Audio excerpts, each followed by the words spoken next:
안녕하세요. 옛 이야기입니다. 오늘도 와주셔서 감사합니다. 구독과 좋아요 부탁드리며 오늘의 사연 바로 시작하겠습니다. 안녕하세요. 이렇게 글을 쓰게 되기까지 참 많은 시간이 걸렸네요. 오랫동안 힘든 시기를 지나오면서 많이 지치기도 하고 버티는 것이 고작이기도 했지만 결국 시간은 흐르고 어느새 그 일을 이렇게 글로 쓸 만큼 괜찮아진 것 같습니다. 저는 이제 마흔을 바라보는 나이예요. 결혼은 했었지만 지금은 이혼을 하고 혼자 시골에 내려와 살고 있어요. 힘든 시기에 세상 사람들의 이야기를 들을 수 있는 유튜브가 제 친구가 되어줬었는데 이렇게 제가 직접 사연을 올릴 수 있게 돼서 어떻게 보면 설레기도 합니다. 친구도 마땅히 없는 저라서 어디에 이런 이야기를 할 일이 별로 없었어요. 이번 기회를 빌어서 그렇게 꼭꼭 감춰 오기만 했던 제 이야기를 풀 수 있게 되어서 속이 시원한 기분도 듭니다. 그러면서도 제 이야기를 들은 청취자분들께서 저를 너무 바보 같다고 생각하진 않으실까 걱정되기도 합니다. 하지만 한 번쯤은 이렇게 이야기를 풀어보는 게 저의 마음을 치유할 수 있는 좋은 방법이 되지 않을까 싶어 이렇게 글을 써봅니다. 제가 하려는 이야기는 아직도 그 사실을 온전히 믿기 어려울 정도입니다. 인터넷에서 떠도는 글에서나 볼 수 있었던 일이죠. 제가 글을 잘 쓰지 못해 이야기가 두서없이 흘러갈 수 있겠지만 제 친구처럼 가족처럼 따뜻한 마음으로 들어주시면 감사하겠습니다. 저는 워낙 소심하고 남자한테도 딱히 관심이 없었어요. 20대 연애 한번 제대로 해보지 못하고 회사만 다녔죠. 친구도 마땅히 없다고 말씀드린 것처럼 시간을 내 만날 사람도 마뜩치 않아 돈은 심심치 않게 모아놓은 상태였어요. 직장도 공기업이었으니 탄탄하다고 할 수 있었죠. 부모님도 인자하신 분들이었지만 뭐랄까요? 가족끼리 그렇게 가까운 것은 아니었습니다.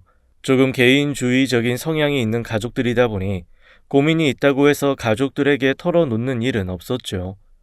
저도 그게 익숙해졌다고 생각했는데 아니었던 건지 리액션도 좋고 자신의 감정에 솔직한 전 남편을 처음 만나 이루 말할 수 없는 끌림을 겪게 되었습니다. 그때 제 나이가 33살이었어요. 남편과 저는 짧은 연애 끝에 결혼을 했습니다. 처음 시부모님께 인사를 드리러 갔을 때 시어머니께서는 제가 참하고 얌전해서 좋다며 남편이 매번 마음에 안 드는 여자만 데리고 오더니 이제야 자기 마음에 쏙 드는 여자를 데리고 왔다고 하시더라고요. 속으로는 시어머니가 하는 말에 기분이 약간 상했지만 그냥 좋은 칭찬이려니 하고 들었습니다. 연애가 짧았던 만큼 신혼은 너무 행복했어요. 전 남편은 저희 부모님한테도 한없이 잘했고 저한테도 충실한 100점짜리 남편이었습니다. 저는 결혼한 후에 잠시 휴직을 했다가 다시 복직을 하려고 준비를 하고 있는 중이었어요. 어느 날은 시어머니가 찾아오셔서 제 복직에 대한 이야기를 꺼냈죠. 복직이야 애 낳고 하면 되는데 뭐가 그렇게 급하냐? 남편도 그렇고 저도 그렇고 아직 애 생각이 없어서요. 네가 어린 나이도 아니고 애 생각이 없으면 어쩌려고 그래? 내가 병천이한테 말해 놓을 테니까 애부터 낳을 생각해. 복직은 그 이후에 해도 돼. 애만 낳아 놓으면 이 시애미가 다 돌볼 건데 너는 뭐가 그렇게 무서워서 그런다냐? 애부터 낳고 복직 준비해도 안 늦는다. 내가 뭐 너한테 일하지 말라고 하는 것도 아니고 급할 것 없으니 애부터 낳고 해. 시어머니가 원체 강경하시다 보니 저는 찍소리도 못하고 알겠노라 고개를 끄덕였죠.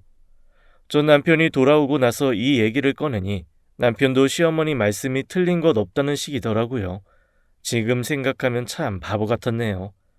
애 생각 없는 건 나뿐이고 다른 가족이 이렇게 원하는데 그래 어차피 낳을 거라면 아기부터 가져야겠다.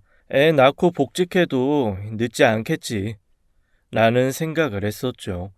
아기를 낳는데 가장 많은 희생을 하는 건 여자인데도 여자인 제가 제 몸을 돌볼 생각을 하지 않았던 게 지금 생각하면 너무 한심하기 짝이 없었네요. 그렇게 저는 복직을 미루고 임신에 집중하기로 했습니다. 그런데 아무리 노력을 해도 아이가 들어서지 않았어요. 시어머니의 잔소리는 더욱 심해지고 더 나아가서는 제 몸에 문제가 있다는 식으로 말씀하셨습니다. 어느 날은 전 남편이 시어머니를 뵙고 와서는 그러더군요. 엄마가 그러더라고. 남자 많이 만났던 여자는 임신 어려울 수 있다고. 뭐? 지금 그게 무슨 소리야? 아니, 네가 그렇다는 게 아니고 지금 그런 이야기 꺼내는 의도가 뭔데? 엄마가 그렇게 말했길래 그랬지. 너한테 내가 첫 남자라고 했어. 그러면 거기서 끝내야지. 왜 그 얘기를 나한테 전하는 거야? 아니, 나는 그냥 그런 일 있었다고. 됐어. 아유, 자기야 삐진 거야? 삐진 게 아니고 화난 거야. 당신은 어머니가 하는 말이면 고지고대로 다 믿고 그걸 나한테 해야 할 말인지 아닌지 사리 분별이 잘 안 되나 봐. 아이, 그런 거 아니야. 미안해요. 미안해. 한 번만 더 그래봐. 알았어. 내가 엄마한테도 입 꽉 다물게 단단히 일러둘게. 전 남편은 마마보이 기절이 조금 있었지만 그래도 나쁜 사람은 아니었어요. 가끔 이런 식으로 전하지 않아도 될 말을 전해서 제 기분을 상하게 했지만 바로 사과를 하기도 해서 사과받고 용서해주는 게 반복이었죠. 저희 부부의 금실은 그렇게 나쁘지 않았지만 여전히 임신은 되지 않았습니다. 저 또한 임신에만 집중하고 있었기 때문에 굉장히 답답했어요.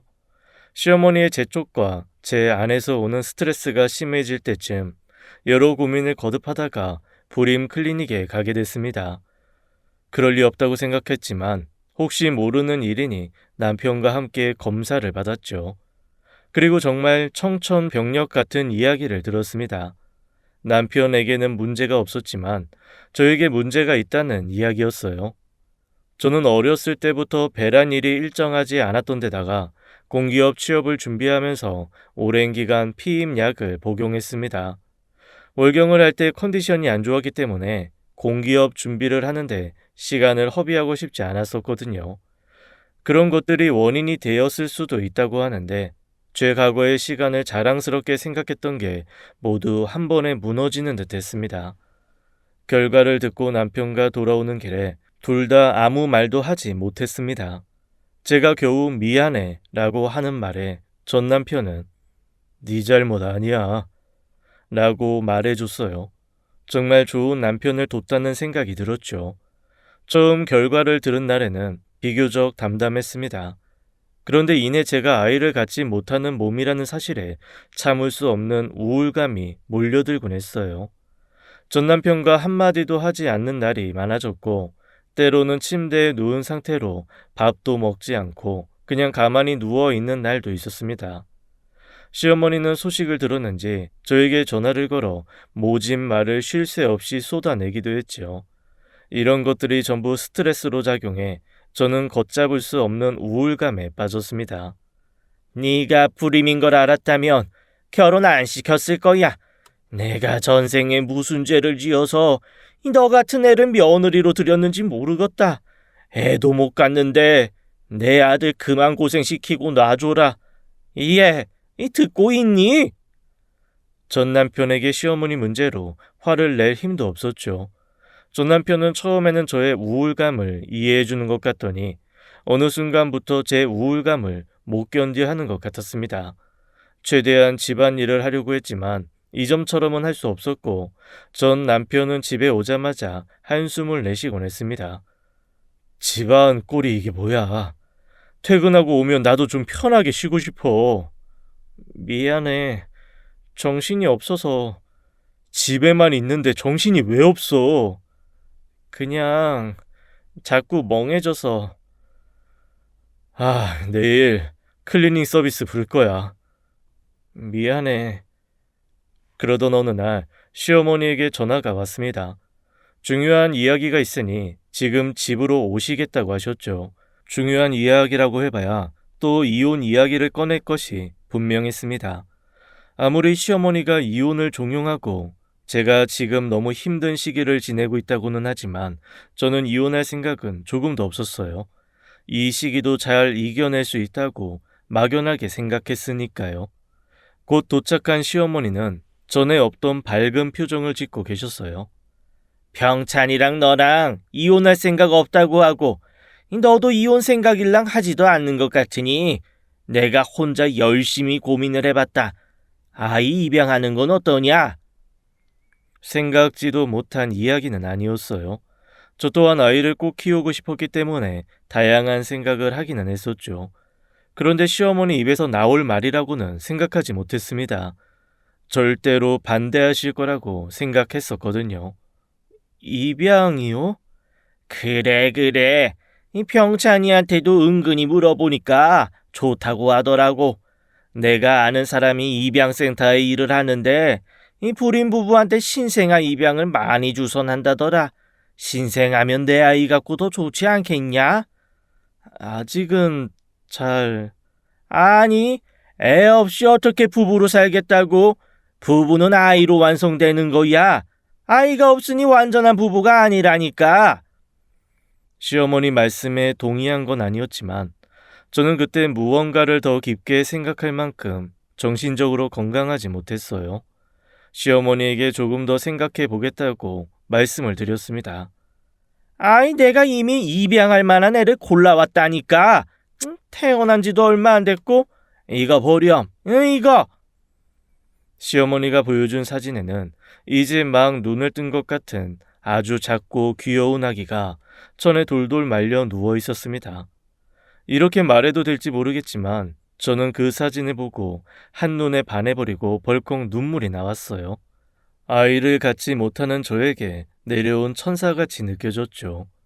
사람들이 입양을 하기 위해 아이를 보러 가서 한눈에 아이에게 반하게 된다는 이야기를 들었을 때 그런 게 어디 있나, 다 꾸며낸 이야기다 라고 생각했는데 입양이라는 글자를 듣고 아이를 봐서 그런지 몰라도 정말 한눈에 반한다는 말이 뭔지 알겠더라고요. 물론 시어머니가 돌아가신 후에도 많은 고민을 했습니다. 오랜만에 전 남편과 이야기도 많이 나눴고 사진으로 본 그 아이를 입양하는 걸로 가닥이 잡혔죠. 그때 이미 제 마음속에는 아이의 이름도 정했어요. 훨훨 날개를 달고 마음껏 꿈을 펼치라는 의미로 나래라는 이름을 지어주면서 저는 아이를 낳지 못한다는 사실에 절망했던 시기를 조금씩 벗어나고 있었습니다. 전 남편과 함께 아이를 처음 보러 가던 날이 정말 생생합니다. 이렇다 할 외출도 너무 오랜만이었지만 아이와 첫 대면을 한다는 것이 정말 설레는 일이었어요. 제가 갔던 곳은 평범한 빌라였습니다. 아이를 위탁하여 보호하고 있는 집이라고 했고 집에 들어서자 꽤 어려 보이는 여성분이 저희를 반겼어요. 이렇게 어린데도 정말 성스러운 일을 하고 계시는 게 너무 대단하다고 느껴졌습니다. 그리고 그 위탁모께서 방에서 아이를 안고 거실로 데리고 나왔어요. 사진으로 봤을 때보다 조금 더 큰 것 같았습니다. 눈도 동그랗게 뜨고 시선도 제대로 맞추는 것이 어쩜 그렇게 똘망똘망하고 예쁘던지 제 손가락을 꽉 쥐던 손의 감촉을 아직도 잊지 못하겠어요. 저 여쭤봐도 될지 모르겠지만 아이는 왜 입양을... 베이비 박스에서 발견됐어요. 탯줄도 자른 지 얼마 안 된 아기가 버려졌었거든요. 아이가 태어나고 버려졌다는 이야기를 듣는데 가슴이 미어졌습니다. 제가 엄마가 되어서 잘 품어줄 수 있을까 하는 의문도 분명히 있었지만 아이를 하루라도 더 빨리 데리고 와서 마음껏 사랑해주고 싶은 마음이 더 컸어요. 혹시 지금 아이 부르는 이름 있어요? 하늘이라고 부르고 있어요. 어머, 제가 아이 이름 나래로 하고 싶었거든요. 나래가 날개라는 뜻인데 하늘이란 이름하고 잘 이어지는 것 같아요. 운명일 수도 있겠네요. 그렇게 아이와 첫 번째 만남 이후에 저희 부모님과도 한 번 더 위탁모 분의 집에 들러 나래를 만났었습니다. 그 후로도 저 혼자서도 가는 등 몇 차례 더 만나면서 저는 입양의 마음을 더욱 확고히 하게 됐어요. 시어머니께서는 입양센터에서 일하시는 분을 저희 집에까지 모시고 와서 직접 서류를 작성할 수 있도록 도와주셨습니다. 제가 몸이 별로 좋지 않으니 편의를 봐준다고 하시길래 아이만 있다면 시어머니도 이렇게 따뜻한 분이시구나 하는 생각이 들었죠. 그럼 나래는 언제쯤... 아마 벌써 이름까지 지었어요? 이제 완전히 제 자식이 됐다니까. 이제 시간만 정해서 데리고 가면 돼요. 아이, 생각보다 빨리 끝났네. 내가 형님 봐서 빨리빨리 처리했죠. 아이고, 고마워. 신생아 입양 안 그래도 힘든데, 아이, 동상이 너무 힘써줬어. 정말 감사해요. 아니야, 내가 뭐 한 게 있다고. 시어머니의 적극적인 도움 덕분에 빠른 입양이 가능했습니다. 그렇게 얼마 지나지 않아 나래가 저희 집으로 오게 되었고, 저랑 남편은 온갖 사랑과 정성을 다해서 아이를 길렀어요. 세상에서 가장 행복한 사람이 누구냐고 묻는다면 당당하게 저요라고 할 수 있을 정도로 매일매일이 행복했습니다.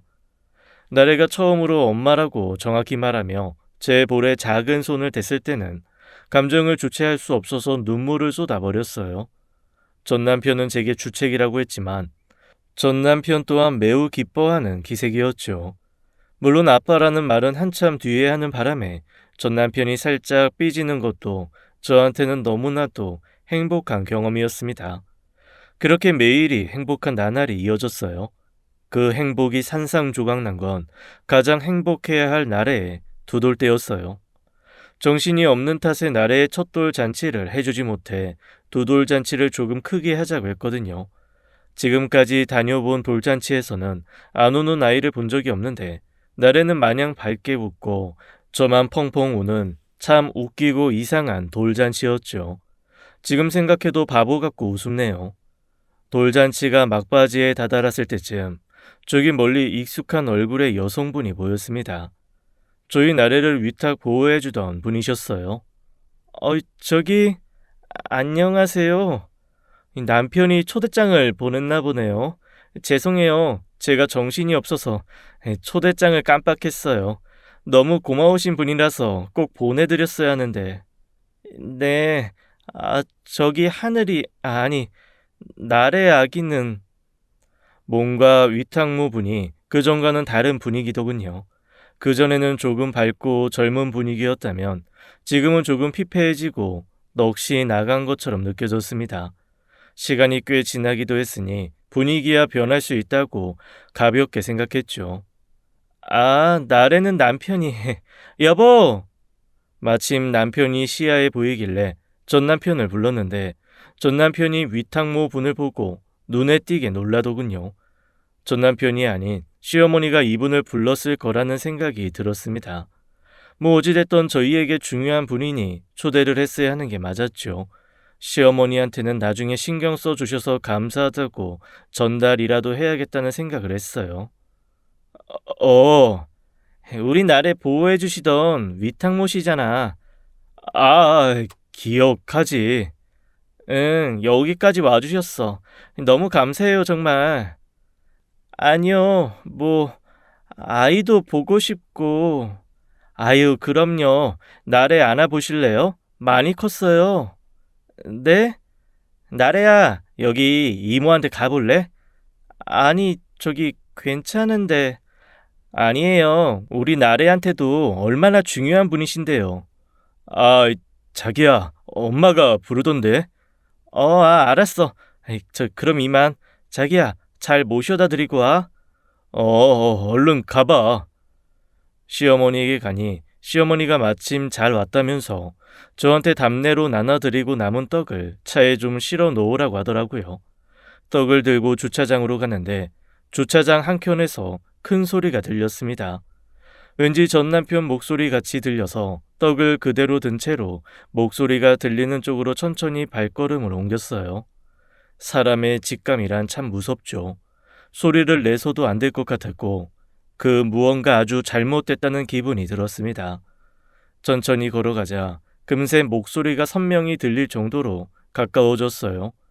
목소리의 주인은 역시 전 남편이었습니다. 그리고 전 남편과 대화하고 있는 사람은 나라의 위탁모였죠. 그러니까 여길 왜 왔냐고. 너희 엄마가 지금 약속을 안 지키잖아. 조금 더 기다리라고 그랬잖아. 기다리라고. 얼마나 더 기다려. 지금 벌써 2년이야. 2년을 잠자코 기다렸잖아. 그게 그렇게 쉬운 줄 알아? 나도 지금 머리 터지기 직전이야. 네가 힘든 게 지금 나 힘든 거 반은 되냐? 나는 지금 애 뺏기고 미치게 일보 직전인데. 누가 빼앗았다고 그래? 너도 선뜻 나를 내줬잖아. 네 엄마가 너랑 그 여자 이혼시키고 나 드릴 거라며. 엄마가 거짓말했겠냐? 그냥 지금 시기가 안 좋으니까 그렇지. 시기?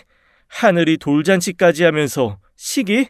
얼마나 더 기다려? 얼마나 더? 왜 그래? 조금만 더 기다려. 응, 자기야. 알잖아. 나 자기밖에 없는 거. 이혼하면 내가 양육권 가지고 올 수도 있고 자기도 우리 집에서 하늘이랑 같이 살 수 있어. 진짜 나 너무 힘들어. 언제까지 내 얼굴도 못 보고. 둘의 대화가 머릿속에 뒤죽박죽 엉켰죠. 손에 들고 있던 떡이 떨어지면서 주차장에 큰 소리가 울렸습니다. 곧장 둘의 시선이 저에게 향했죠. 전 남편과 위탁모, 아니 남편의 내연녀가 손으로 입을 틀어막는 것이 제가 본 마지막 장면이었습니다. 정신이 들었을 때 제 눈앞에는 저희 친정엄마와 아버지가 계셨어요. 제가 눈을 뜨자 친정엄마는 기도를 하기 시작했고 아버지는 안도의 한숨을 크게 내쉬셨죠. 엄마, 나래는? 저는 그 와중에도 나래 생각이 떠올랐습니다. 사실 제가 들은 일들이 전부 거짓이라고 믿고 싶기도 했어요. 사돈 어른이 데려가셨어. 아유, 좋은 날 이게 뭐야? 엄마, 응? 왜? 물 줄까?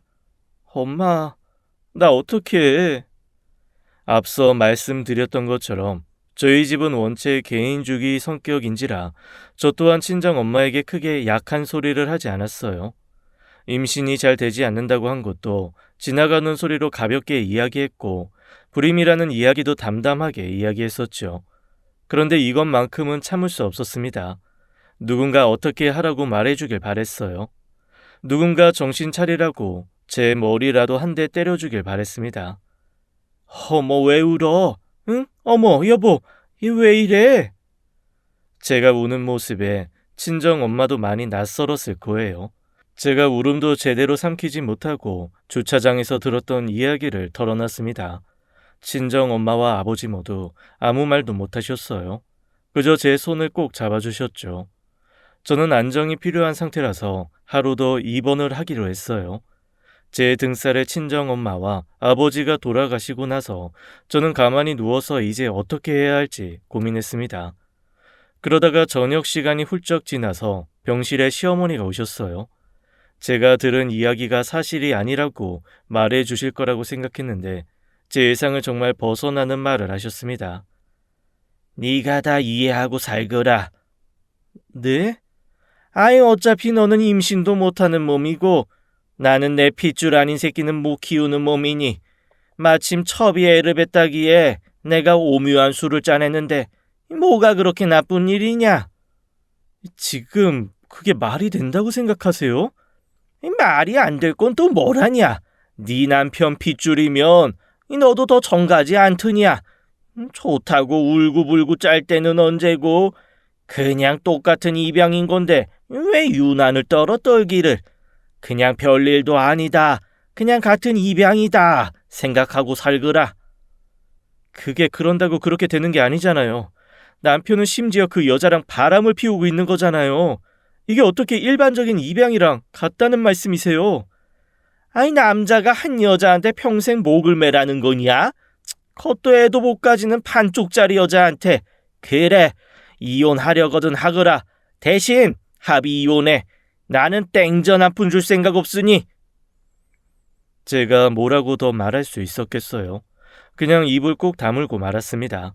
다음 날도 전 남편은 오지 않았습니다. 제가 태어날 때 친정 아버지가 오셨죠. 그리고 친정 아버지는 곧장 변호사 사무실로 가셨습니다. 친정 아버지께서 오랫동안 변호사 사무실 사무장으로 일하시면서 잘하는 변호사들이 많으셨거든요. 저는 아버지가 어떤 생각인지 알았고 저 또한 어제 시어머니 말을 듣고 생각을 굳혔기에 변호사를 선임해 이혼 소송을 진행했습니다. 이혼 소송을 진행하면서 얼마나 많은 일이 있었는지 여러분들에게 정말 말로 다 설명하기 어려울 것 같습니다. 시어머니에게 뺨도 맞았고 남편은 저에게 독한 여자라더군요. 그렇게 안 봤는데 제가 아주 독사 같다고요. 제가 정말 그 독사 같던 사람들한테 당한 일들은 다 잊어버린 것 같아 보였습니다. 이혼 소송은 물론 잘 끝났습니다. 그런데 차마 전 남편의 내연 여인 여자에게까지 소송을 걸 수는 없었습니다. 왜였을까요? 아마도 어떤 연민 같은 게 작용한 건 아닐까 하는 생각이 듭니다. 저는 결국 그렇게 힘들게 들어간 직장에서 퇴사를 선택했어요. 제 사정을 모르는 사람들은 왜 그렇게 쉽게 포기하냐는 이야기를 했지만 저희 부모님이 전적으로 긍정해 주셨고 저 또한 조금 더 쉬고 싶다는 생각이 강했죠. 소송 이후 잠시간은 일하지 않아도 될 만큼 금전적 여유가 생기기도 했습니다. 마음을 달랠 겸 시골로 귀촌하고 난 후 몇 달 지나지 않아 옆집에 신혼부부가 한 명 이사 왔습니다. 귀촌해서 사는 사람이 많지 않다 보니 가깝게 지내게 되면서 때로는 신혼부부의 아이를 잠시간 봐주는 일도 생겼죠. 남들은 시원하게 승소도 했고 위자료도 톡톡히 받았으니 다행이지 않느냐고 합니다. 거기에 남편과 내연녀는 결국 결혼도 하지 않고 끝난 것 같더군요. 나래의 이야기를 친정엄마가 해주시려고 할 때 저는 짐짓 모르는 척을 하며 말을 돌렸어요. 아직 나래의 이야기를 들을 만큼 치유가 되지 않았거든요. 그런데 이따금 옆집 아이를 봐줄 때 저를 보고 환하게 웃던 나래가 떠오릅니다. 제게 처음으로 엄마라고 불렀던 그 감정이 떠올라 가슴이 타는 듯이 아프고 쓰립니다. 낳은 정보다 기른 정이 더 깊다던가요? 고작 2년 남짓한 시간밖에 안 되는 시간이었지만 저는 그런대로 엄마였나 봅니다. 지금까지 사연 읽어주는 남녀 옛 이야기였습니다. 끝까지 함께 해주신 여러분 감사드리며 저희는 다음 사연으로 돌아올게요. 감사합니다.